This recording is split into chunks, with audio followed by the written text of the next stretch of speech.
फर्जी ससुराल। मनीष और उसके माता पिता आज उसके लिए कार से लड़की देखने जा रहे हैं। परिवार में बस 3 ही लोग हैं, पर फिर भी तीनों की आपस में बिल्कुल नहीं बनती। अरे इतनी लड़कियां देख चुके हैं हम। सब हमारी इन बेवकूफियों की वजह से हमें मना कर देती हैं। हमारा बेटा कोई राजकुमार नहीं है जो उसके लिए स्वयंवर रखवाएंगे हम। सारी अच्छे घर की लड़कियां तो मनीष को रिजेक्ट कर चुकी हैं। वैसे भी समाज में भी हमारी कोई खास इज्जत तो है नहीं। आज हम जहां जा रहे हैं उन लोगों के सामने इस तरह झगड़ना शुरू मत कर देना। बड़ी मुश्किल से ये रिश्ता हाथ लगा है। सुना है बहुत अमीर लोग हैं। अरे ठीक है पापा, पर जानते ना आप लोग, इन लोगों के यहाँ एक कुत्ता भी है। कुत्ता? हाय राम, मुझे तो कुत्ते से बहुत डर लगता है। अरे महारानी जी, अब ये सब लड़की वालों के सामने शुरू मत कर देना। अगर ये रिश्ता भी हाथ से निकल गया ना तो कोई शादी नहीं करेगा तुम्हारे राजकुमार से। तीनों लड़की के घर पहुंचते हैं। घर पहुंचते ही गेट पर एक बड़ा सा कुत्ता उन पर भौंकने लगता है। ओ, ये है हमारा टफ़ी, हम सबका प्यारा। लगता है आपके आने से बहुत खुश है। मनीष की माँ अंदर ही अंदर घबरा रही हैं और धीरे से मनीष के कान में फुसफुसाती है। बेटा, जैसे भूत दूर करने के लिए हनुमान चालीसा पढ़ते हैं, वैसे कुत्ते दूर करने का भी कोई मंत्र बंतर होता है क्या? हाँ माँ, जैसे ही वो पास आए ना, चल हट, ऐसे बोल देना। बेस्ट मंत्र है। तभी मनीष और उसके पिता टफी को प्यार करने का नाटक करने लगते हैं। मनीष तो उसे इस तरह सहलाने लगता है मानो उसे सालों से जानता हो। अरे कितना प्यारा कुत्ता है मेरा कुट्टू। आओ क्यूटू, आओ टफी, आओ आओ।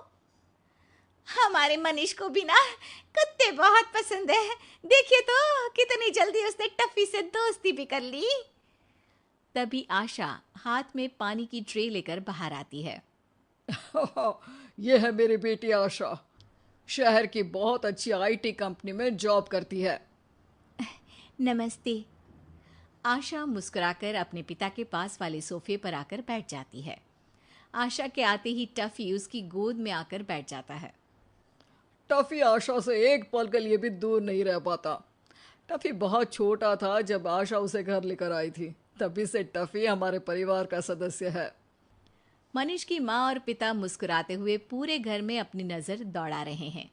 मनीष की माँ धीरे से उसके कान में कहती है, देख रहे हो कैसा महल जैसा घर है। यहाँ रिश्ता पक्का हो गया तो समाज वाले तो हमें पूजने लगेंगे। हाँ। मनीष और आशा के परिवारों के बीच थोड़ी बातचीत होती है। तभी आशा के पिता कहते हैं, आशा हमारी इकलौती बेटी है, बड़े ही नाजों से पाली है। आप लोग खुलकर कह सकते हैं कि दहेज में आपको क्या क्या चाहिए। अरे बिल्कुल नहीं जी, हम भी आजकल के लोग हैं। हमारे मनीष ने भी एमबीए किया हुआ है, इसलिए समाज क्या कहता है उससे हमें कोई मतलब नहीं है। और इसीलिए हम तो दहेज के बिल्कुल सख्त खिलाफ है जी, खिलाफ। हाँ। अरे वाह, ये तो बहुत ही ऊंचे विचार हैं आपके। पर अगर आपको कोई एतराज नहीं अगर आशा के साथ टफी भी उसके साथ ससुराल जाए? कोई कुछ कहे उससे पहले मनीष की माँ बोल पड़ती है, अरे नहीं नहीं, बिल्कुल नहीं, हमें कोई आपत्ति नहीं है जी। आप तो बस 2 जोड़ी कपड़े और टफी के साथ अपनी बेटी को विदा कर दीजिए। सब खुश हो जाते हैं। मनीष और आशा की शादी हो जाती है और आशा टफी को लेकर अपने ससुराल आती है। माँ ये लीजिए, ये टफी का खास खाना है। टफी इसके अलावा और कुछ भी नहीं खाता। कल से मैं ऑफिस वापस जाना शुरू कर रही हूँ, तो टफी का ध्यान आपको ही रखना होगा। हाँ हाँ बेटा, जरूर, मैं टफी का पूरा ख्याल रखूंगी। दूसरे दिन आशा के ऑफिस जाते ही टफी जोर जोर से भौंकने लगता है और बेकाबू हो जाता है। घर के सोफे फाड़ देता है और पूरा घर गंदा कर देता है। सास टफी से बहुत परेशान होकर उसे घर से बाहर निकाल देती है। टफी मोहल्ले के सारे लोगों पर भौंकने लगता है। सारा दिन बाहर घूमकर जो टफी सफेद रंग का हुआ करता था, अब बिल्कुल मैला हो चुका है। काम में बिजी होने की वजह से आशा भी उस पर ध्यान नहीं दे पा रही है। पर वो जब भी अपनी सास से टफी के बारे में पूछती है तो माँ उसे कहती, अरे बेटा, तू आराम से काम पर जा, मैं हूं ना, मैं टफी का पूरा ध्यान रखूंगी। एक दिन आशा अपने बिजनेस ट्रिप पर गई हुई है और यहाँ दिन पर दिन टफी की हालत और भी बिगड़ती जा रही है। कुछ दिनों बाद आशा अपनी बिजनेस ट्रिप से लौटती है।